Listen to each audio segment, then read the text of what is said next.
Kung kayo ay may mga problema sa pag-ibig, kagaya ng inyong kasintahan o kaya naman ang inyong mga asawa, ito ay pwede kahit sa anumang uri, babae to babae at lalaki sa lalaki.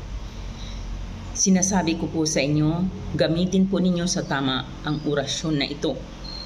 Bago gawin ang orasyon, magdasal ng taimtim at saka mo banggitin ang kanyang pangalan.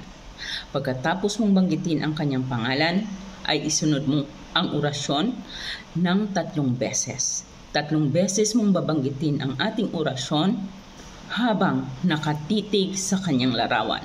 So maaari tayong gumamit ng cellphone or mag-aari din tayong gumamit ng nakaprint na litrato. Gawin po natin ito sa araw lamang ng Martes or kaya naman ng Biyernes or kaya naman sa araw ng full moon.